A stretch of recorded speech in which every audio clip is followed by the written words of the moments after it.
South Africa's taxi operation is perhaps the most fascinating in the world. It's an industry that caters to millions of commuters who travel to and from various destinations on a daily basis.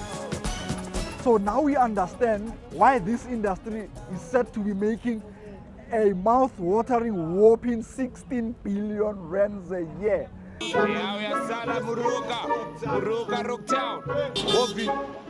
And added to the daily operation lies a screaming and shouting contest to see who can fill up the taxi. They are known as Abontwaise, hailers who have become synonymous with the sector of the industry. Their mission? To fill up that taxi for a small reward. But you know, the sad thing about it is that they are not really part of the whole fraternity. Legally, they are not even supposed to be here, but they are pushing, they really want it, they really want this. So this is how it is on a daily basis with these hailers.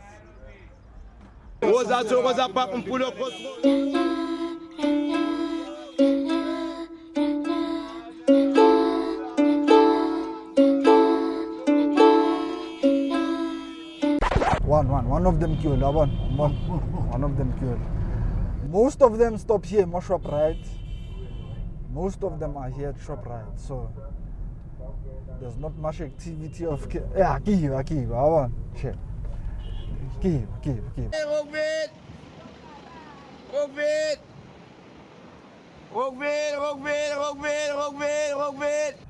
of them. 3 of them. Give these guys. Give you one.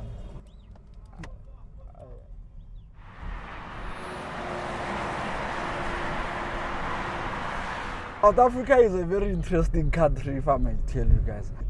I believe we are one of a few countries where you have someone shouting and screaming for you to get into a taxi to reach your destination. Personally, I ask myself if we really need these hailers.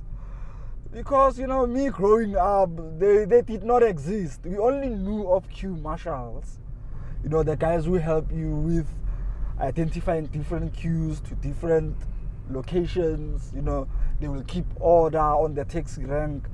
But these guys seem just to have just popped up from nowhere.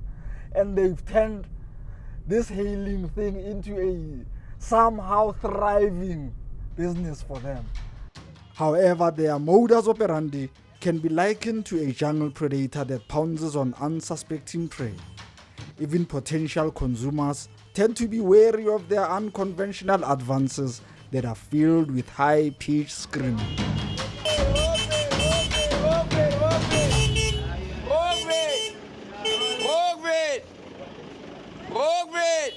The amount of money they seem to be making, I mean, it seems like for every taxi they help to get full, or for every taxi they fill up, they make something like 5 rands.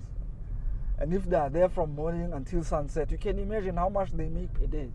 So it would be interesting to look at the economics or the economy of a hailer. You know, what is it that they do with these monies? Do they provide for their families during these hard times? Where does the money go? Is it really beneficial? They are drug addicts.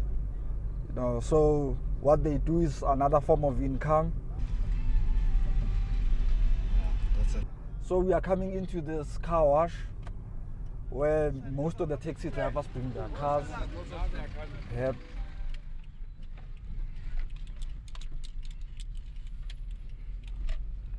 Okay, now let me just try and navigate through this taxi.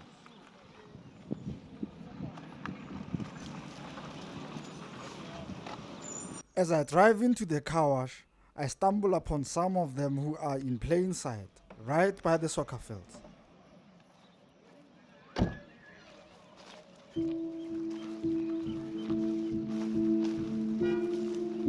Alright, I see 2 of them over there. The 2 are seemingly readying themselves up to take a fix, both with proceeds and from washing cars.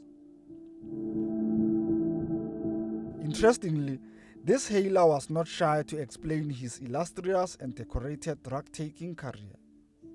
How many years have you been smoking? How many years have I been smoking? I started smoking at the age of 13 years old. How old are you now? Now I'm 32 of age. From capsule, mandrax, thick, crystal meth, nyaupe, which is heroin. You understand? Yeah, it's a lot. Let me tell you, no, cocaine, cat. But I wanted to find out more and get a deeper understanding of his early life and how he got hooked up to drugs.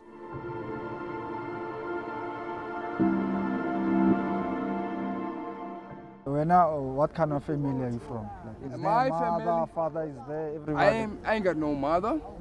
I don't know my father. And I've You've never known him? I've never even had to get maybe a chance to say, "Kyole papa wa gago." So who raised you? I've been raised by my mother from birth till the age of 13. Grandmother? Then after 13, it was grandmother, aunties, and the other mama, So how do you survive? What do you eat? How do I you get survive? money? I survive by washing cars. Meet 32-year-old Muzi, who doubles as a hailer and a car wash operator. However, today he seemed to be on a bit of a downer, a condition caused by the after effects of a drug intake. His approach lacks the same zeal as compared to the ones at ShopRite, and this is evident in his lack of customer service. So, how many years? Mina nginawa 18 years. 18? Yeah. Like, asithole kahle, 18 years mkazi. Yeah, 18 years. Bayibiza ngenyawupe yabo. Yiyo lesihlezi esenza ukuthi sikwazi ukuphanda la imini. Siphandela yona kahle kahle. Malinda idwe. I-28 rand. Umuntu angathi kusasa singayi rehab ngayi. Yeah, ngaya ngoba yo. Mina ngaya vele, angaya uthama akukho mnandi kulempilo impilo esiphilayo elokushini yebheda. Angagibele emotweni ngiye. As long ngazi ukuthi nami ngizoba grand la.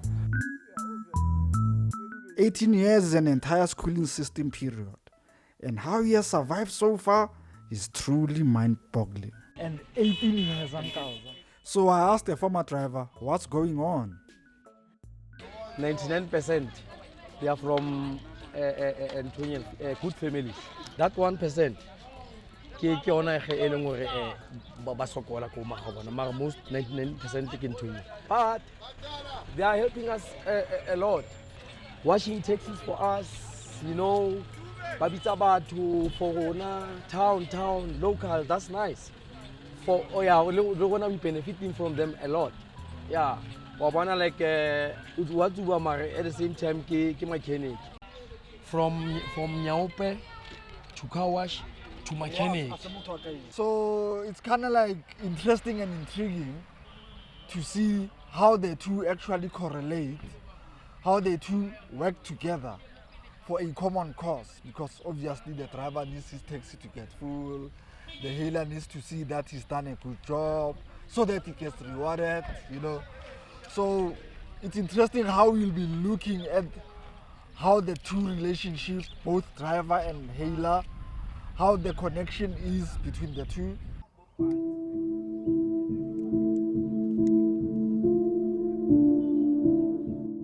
These hailers seem to be living on survival mode. Clearly there is no economy here. They are simply hailing for a fix.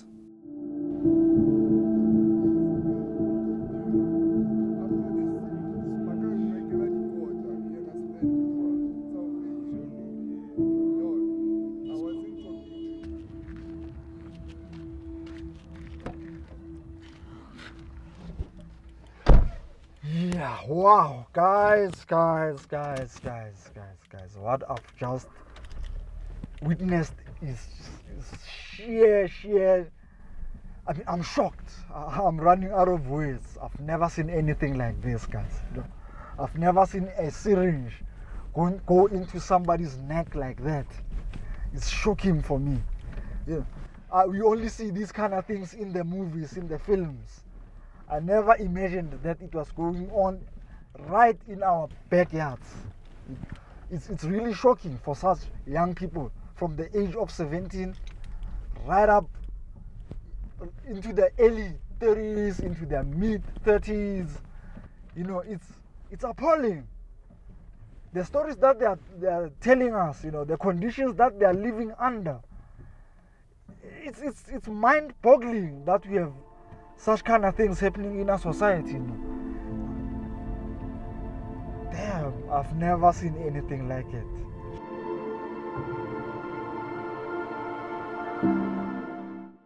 So, you know, when you look at differences between societies, you know, they say we are a rainbow nation. So you kind of like ask yourself, because in the white community, this would have been taken care of quickly, perhaps. You know, white kids, they have the privilege of rehabilitation at an early stage.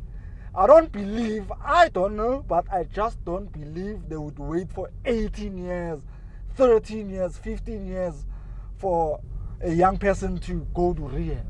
But with us, it's like, uzozibona in our language. You'll see to it, you know. So I don't know whether it's ignorance, or is it a lack of resources, or is it a lack of nearby rehabilitation centers, or is it just not knowing how to handle it? Is it because it's a new phenomena, you know, that has taken over our societies? So we really don't know. So it would be unfair just to come and sit with them and hear their stories and not do anything about it.